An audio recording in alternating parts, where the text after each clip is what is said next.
Assalamualaikum warahmatullahi wabarakatuh. Salam lahir, salam batin, salam rahasia. Salam untuk para penjelajah sejati, sejatinya para penjelajah diri. Malam hari ini Kijaya akan bercerita tentang pengalaman rasa Kijaya dalam menggeluti dunia kebatinan selama puluhan tahun. Dalam menggeluti dunia kebatinan, Kijaya mempelajari, mengamati, dan memahami tentang alam rasa dan alam gaib. Untuk konten hari ini, Kijaya akan berbagi cerita tentang teman Kijaya yang pada saat itu mengalami atau merasakan tubuhnya ditempeli atau dihinggapi sosok gaib.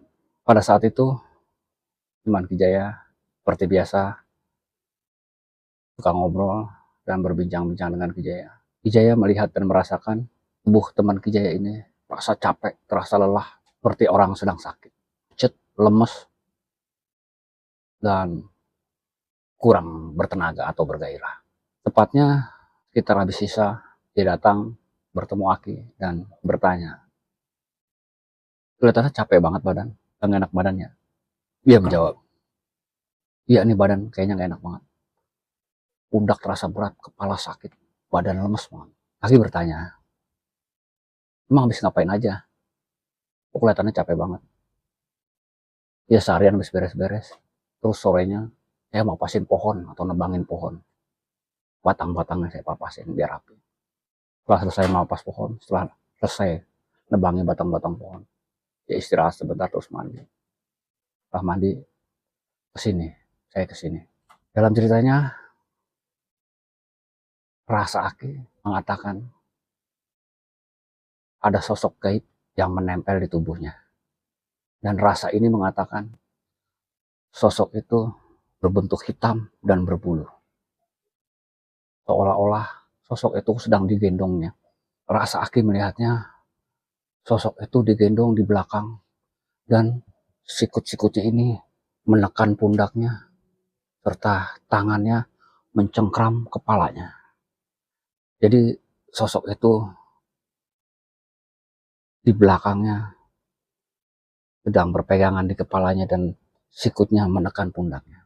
Setelah Aki melihat dengan rasa, diam-diam Aki mencoba untuk mengusirnya. Karena teman Aki merasa seperti ada yang nempelin, badan terasa berat, kepala sakit. Dia belum minta tolong, tapi Aki berusaha untuk mencoba mengusirnya. Saat Aki mencoba mengusirnya, Aki langsung mual dan muntah-muntah. Beberapa kali Aki muntah. Gak tahan baunya. Akhirnya Aki menjauh, dan Aki muntah beberapa kali. Teman Aki bingung. Kenapa Ki kok muntah? Dia bilang gak apa-apa. Oh ya Ki, saya mau minta tolong. Badan saya gak enak nih, kepala berat. Pundak kayaknya ada yang neken. Disitulah kuncinya.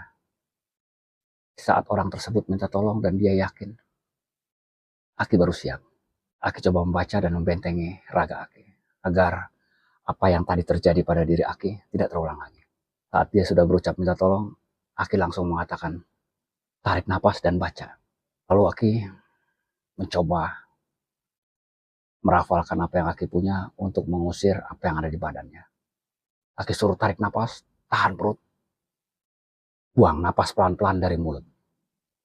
Sambil membuang napas pelan-pelan dari mulut, Aki mencoba mendorong energi dari Aki untuk mendorong keluar atau mendorong energi ke tubuh teman Aki tersebut agar pegangan atau cengkraman sosok tersebut lepas dari tubuhnya. Setelah proses buang napas selesai dan Aki selesai, dan rasa Aki mengatakan sosok itu sudah lepas dari tubuhnya, Aki suruh membalikkan badannya. Aki coba menyalurkan energi Aki ke tubuh teman tersebut. Agar apa? Agar energi Aki ini bisa membentengi tubuhnya. Tidak lupa Aki mencoba atau menyuruh teman Aki tarik napas dan tahan.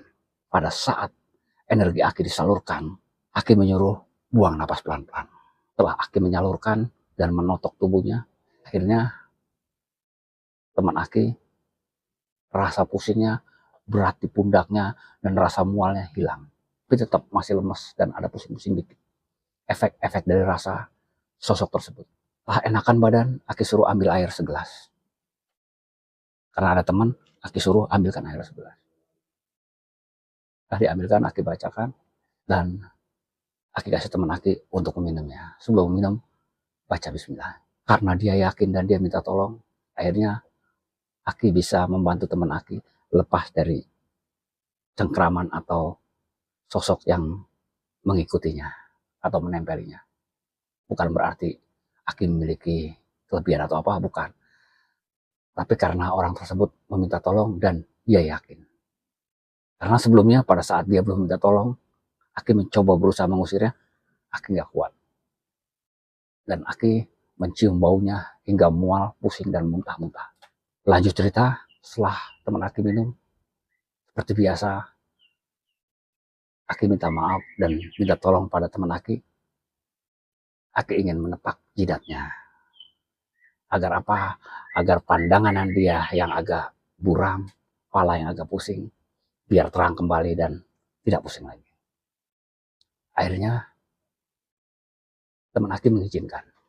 Ya, usianya sekitar 7-10 tahun lebih tua dari dia. Dari Aki. Maksudnya tuaan dia. Akhirnya dia mengizinkan, Aki suruh pejamkan mata. Dan Aki tepak jidatnya 3 kali. Celepok, celepok, celepok. Langsung buka mata. Langsung terang. Kepala pusing, sudah tidak pusing lagi. Badan sudah tidak berat lagi. Mual tetap masih ada. Cuma Aki berpesan,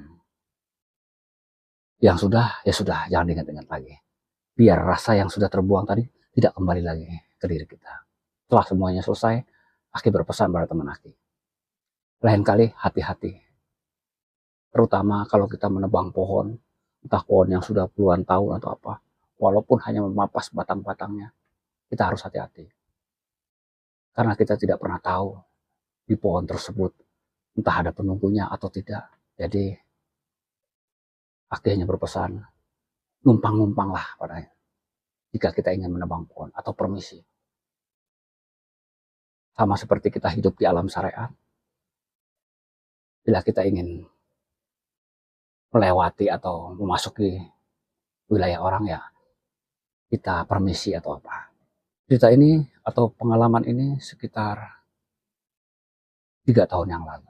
Dan apa yang Aki alami dan rasakan semua berdasarkan pengalaman rasa dan perjalanan batin Aki. Artinya, tanda-tanda orang ketempelan atau orang diikuti makhluk gaib tidak seperti yang teman Aki alami juga. Ada orang pusing, badan berat, tidak semuanya disamakan ketempelan. Tapi pada saat itu memang teman Aki ketempelan dari pohon tersebut. Mohon maaf bila cerita ini kurang bermanfaat. Aki hanya berbagi cerita, berbagai pengalaman dalam mengkaji rasa, mempelajari, mengamati, dan memahami tentang alam rasa dan alam gaib. Karena memang puluhan tahun Aki mendalami dunia kebatinan, kebanyakan Aki mempelajari dan memahaminya tentang alam rasa dan alam gaib. Jadi konten Aki kebanyakan bercerita tentang rasa dan alam gaib. Adapun kebenarannya, setiap pengalaman dan perjalanan orang memiliki jawaban yang berbeda-beda. Tidak harus sama. Mohon maaf bila konten cerita ini kurang bermanfaat. Anggap saja buat menambah pengetahuan. Setidaknya kita bisa mengerti dan memahami apabila ada orang tanda-tanda seperti itu. Kemungkinan dia terlalu capek atau fisiknya sedang lemah. Jadi tidak harus kita memvonis atau mengatakan dia ketempelan. Tidak juga.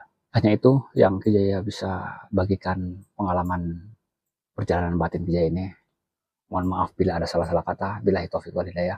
Wassalamualaikum warahmatullahi wabarakatuh.